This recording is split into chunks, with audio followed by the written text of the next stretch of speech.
Welcome back to the GSMC Sports Podcast. I am your host, Jeremy Lapidus. Today is Thursday, June 12th. If you were just tuning in, what have you been doing? We've had a lot of sports discussions so far. We've talked all about the NBA Finals. We talked about Kevin Durant trade locations. We talked about what the Knicks are doing, trying to steal a head coach. We talked about Shamar Stewart and his situation with the Bengals. Me, Mehrob, and Jake here, and Nolan here today. We all talked about that. But this segment, we're moving on to baseball. Aaron Judge, as we teased at the end of last segment, is on pace to do something that has not been done since 1941, since before World War II was over. It is insane the pace he is on right now. We'll talk about his season and if he's the best hitter, right-handed hitter of all time. But before we do, if you would like to be an even bigger part of the show than you already are, all you need to do is go to GSMCpodcast.net. Or if you're on YouTube, you can use that super chat feature. If you do either of those two things, a message should pop up on the bottom of the screen for you, me, and everybody else around the world to see. If you do have a burning question about sports, anything at all that you would like to ask, go ahead and throw that in the comments. Throw it in the chat. I will get to it as soon as I possibly can. I appreciate everybody so much for sticking around, talking some sports with us here on a beautiful Thursday, June 12th. But like I was saying, we are going to get into Aaron Judge. And the thing that he is on pace to do right now that no one has done since 1941 with Ted Williams is hit 400. And this isn't just any regular hitting 400. He's on pace to hit nearly 60 home runs on top of that. He has been a monster for the last couple of years. He's won 2 of the last 3 MVPs, probably would have won 3 in a row if he hadn't gotten injured for the 2023 season. He is on a completely different level. He started late. He's only played 10 years in the MLB, and he's already in his mid-30s, which is a shame because if this guy could have figured out his swing earlier, imagine the kind of discussions we would be putting him in already, despite the discussions that we're prepared to put him in here today. I'll start off with this. If he hits 400, no one's done that since Ted Williams back in 1941. He hit 406 for the Red Sox that season. He will most likely have won his 3rd MVP in the last 4 seasons. At least it's trending that way. He is at least 2nd in every single Triple Crown category right now. Where do you rank this guy all time? He doesn't necessarily have the term, but are you putting him as one of the top 5 just pure hitters of all time in Major League Baseball? Is that way too high? What kind of range, Nolan, are we talking here with Aaron Judge when it comes to the history of baseball? Well, the thing is, baseball has been around for so long. There's guys, it's been going around since, the 1920s, earlier than that. But there's been some phenomenal hitters throughout their career. Barry Bonds, Ed Willie, Pete Rose. Miguel Cabrera. There has been just some of these hitters are insane. Putting him in the top 5 at this point in his career, I wouldn't say is crazy. Top 10, I think he's easily a top 10 pure hitter of all time. Top 10 or top 5. I think he could reach a top 5 status is if he wins either one of the above. One more MVP or just 1 Triple Crown. If he can win 1 Triple Crown, he will, in my opinion, be a top 5 just pure hitter of all time. He is, like you said, 10 years in the MLB. If he manages to fix his swing 5 years ago, 6 years ago, and he's just been hitting like that, he would be hitting like this for the past 6 seasons. He'd be arguably the best hitter of all time. MVP discussion every year, probably have 1 or 2 Triple Crown by now. He would be arguably one of the best hitters of all time. But unfortunately, he didn't figure his swing out until a few seasons ago, maybe a few seasons ago, I guess. And it really started to improve. If he manages to hit 400, he'd have, like you said, the best average since World War II. And that says a lot. This era of baseball is easily increasingly difficult to the 1940s. The pitchers are pitching faster. The balls are moving quicker. A lot more movement. There's more pitches. I mean, there's just so much more to the game. If he manages to hit over 400 this year, he will be right now is already, in my opinion, he will easily be a top 10 hitter of all time. It's a lock. But if he manages to hit 400, he could probably be like a top 7 and a triple crown, top 5 easily. It's a very interesting conversation here to have. I went and tried to find anything that could compare every single hitter who's ever played baseball, and I didn't find a perfect stat, but I did find something that ranked every single hitter, at least the top top 515 players, by the OVOA, which is basically the OPS, on base plus slugging, but it also takes into account your ability to run on bases. So stolen bases and caught stealing is incorporated in there. It's not the perfect stat. I would have preferred something to do with WAR, wins above replacement, but if you're going off that ranking already, he is the 97th best pure hitter of all time.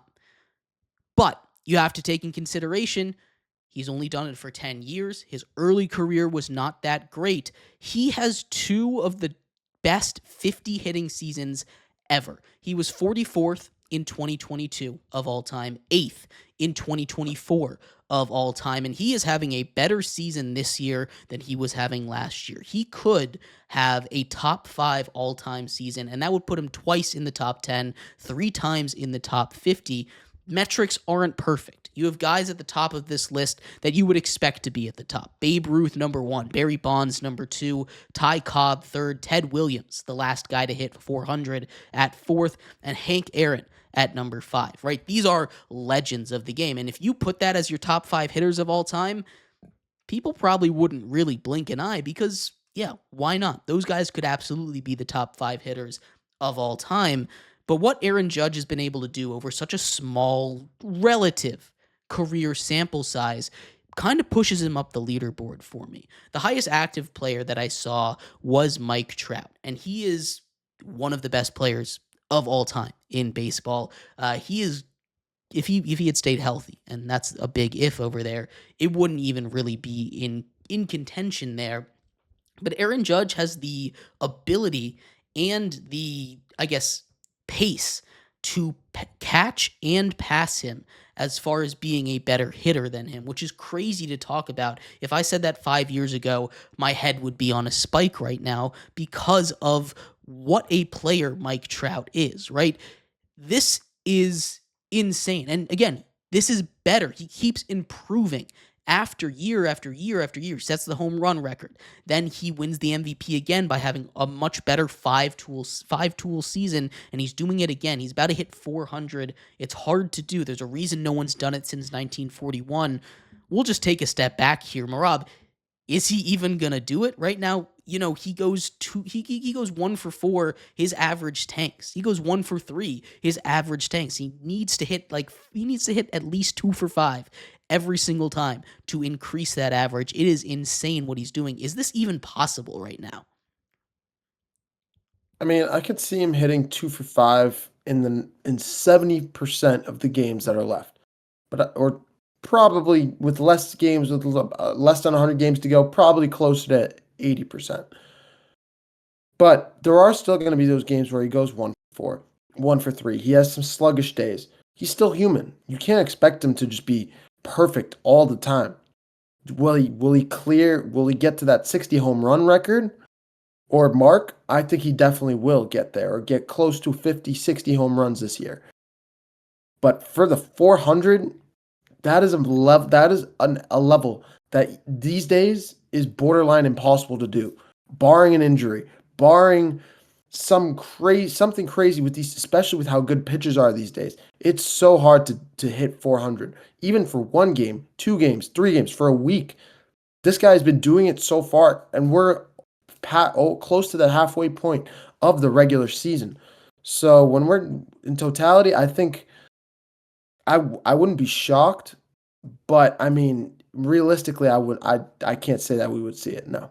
Look, all I'm going to say is that if I was a baseball, I would be scared of Aaron Judge. The way that he just hits with power, the way that he hits with poise, everything he does is at the top level of the game. Even his defense over there really is insane. there's a reason he's in these conversations of greatest of all time. But we'll take a step back, right? Just of today, the players that are active today, you have guys like Mike Trout. If you take them in their prime, you have guys like Shohei Ohtani, like Bryce Harper. Where does he rank in this era, at least when it comes to hitting? Because it's much easier to compare there. Is he already the best of this era? We'll go with like 2010-ish on drafted guys. So like starting with your Bryce Harpers and your Mike Trouts, as opposed to starting with Albert Pujols back in the early 2000s and your David Ortiz's. He's in a different generation than those guys. But where does he rank in that kind of situation? I'd definitely say top 3 easily. Top 3, top 4. He's probably top 3. The only guys that I might put ahead of him right now are I think he clears Bryce Harper. You could maybe throw Shohei in that conversation. Well, no, Shohei is definitely in the conversation. Let me change that. And then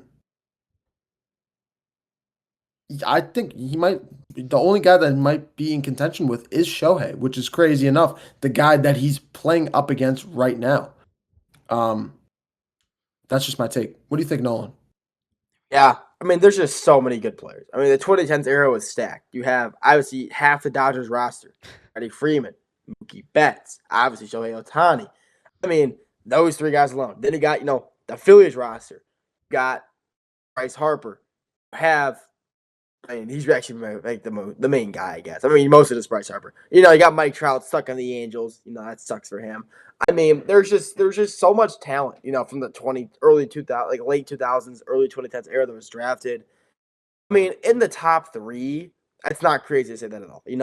If he managed to fix his swing a little earlier, he'd be the greatest hitter in this era. But since he fixed it so late, you can, if you're comparing it just from how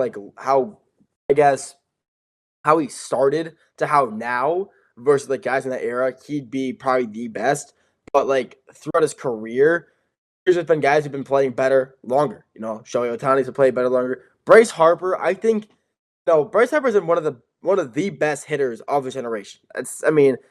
Putting him, above Bryce Harper, I was a little thrown back. I think Bryce Harper, not all time, but in this era, I think Bryce Harper honestly still, he's not, better anymore, but he was better. So I think Bryce Harper, in this era, I think he's still better than hitter than Aaron Judge. But right now, Aaron Judge is the better hitter. Mike Trout, one of the best pure hitters of all time as well. Honestly, I think he's top 3. Honestly, I agree with you. Top 3. It's Shohei. I have Mike Trout over Bryce Harper, and then Aaron Judge. Yeah. No, I tend to agree with you guys. But we've gone from a Yankee to a Red Sox, Ted Williams to a Yankee. Now we're going back to a Red Sox. Roman Anthony here just got called up. We talked about him when he got called up. Roman Anthony is a really interesting case because they have started winning games. I know it's a small sample size. They won the series against the Rays. They're 2-1 since he's been called up. He's looked really good so far. The number 1 overall prospect in baseball. Mehrob, talk to me a little bit about Roman Anthony here and what he's meant for this Red Sox team just in this one series. I mean, we could talk about his defense, but I don't think we want to talk about his defense when we can talk about how good he's performed, how much he's performed, how much he's put in for the Red Sox on the offensive end. The way he's hit a crucial triple against the Tampa Bay Rays 2 days ago. He hit in his first game against the Yankees. He hit a triple. He had an RBI. He had an RBI double. He's had some great games so far, and on top of that, the Red Sox are winning games. They plug him into left field. They put Rafael Devers on the DH where he wants to be. You have Willie Abreu on IR, just waiting in the wings for him to come back. This team is filled with depth, and if this keeps going, the Red Sox may have finally. I'm not saying that they're out of the waters because they are dealing with a bunch of injuries. Tristan Casas is out. The injury bug is all around this team right now. But you have a Band-Aid and you have Willie Abreu coming back. I'm not saying that all hope is lost. I'm not saying that this is the game changer for them. This is a great sign for things to come in the next couple months or so. With the way he's been playing, though, and it's always interesting when you talk about replacing guys, calling up guys. Willie Abreu is not a guy that you want to kick out of the lineup, right? Because he is a huge part of that Red Sox team, but you don't have a lot of spots for a guy for him to come up, for Roman Anthony to play, which is why it took so long for them to call him up. What is his role once this team gets healthy? Do you see him being on this roster long term, or is this one of those come up for an injury and get sent back down situations? No, I think he's in a good spot. I think they keep Roman Anthony. I think they pair him up with Marcelo Meyer the way Marcelo Meyer's been playing for the Red Sox for the last 2 weeks to a month now, and then you bring Roman Anthony with him. These are the top two of the three prospects. The Red Sox, if you guys don't know, have the hall of prospects right now. For whatever reason, these guys, the Red Sox have found a way to farm up some of the best prospects in baseball right now. They bring up Marcelo Meyer a month ago. They have Roman Anthony now. When you have guys, you not only do you have an injury bug that gives these guys a spot to show up and show out, but it now adds even more depth to your team. And I think that's exactly what you want from the Red Sox. You can put your guys out in the field that you want to play good defense. You can put guys on DH that you know can struggle sometimes, that are great hitters, but struggle sometimes in the fielding part of the game. This Roman Anthony's going to be here for a while. I don't think they bring him back. I think he's going to continue to prosper with this team. And if this is just a sample size, how much more do we expect for him to grow? Let's give this a week time. We're definitely going to revisit this topic. Give it a week of time, and let's come back to this, see how this experiment goes. Yeah, the Red Sox, you say, are dealing with a lot of injuries, right? Alex Bregman, who's off to an incredibly hot start, Strinton Casas, and Willie Abreu, all on that injured list there. You're getting to see a lot of young guys come in, step up. It is a crowded roster. They're going to have to make some tough decisions, though, as these guys start to get healthy. And we'll talk a little bit more about it when we get there. But we're going to take a quick break. When we come back, we turn our attention over to the world of, well, actually, we're staying in baseball. We're going to talk about a couple of different baseball teams that have had either really disappointing or really surprising seasons so far. And all I'm going to need you guys to do is tell me if you buy or sell. What are they going to do at the deadline? Do you see this team being what they are for the rest of the season? We'll be right back here on the GSMC Sports Podcast.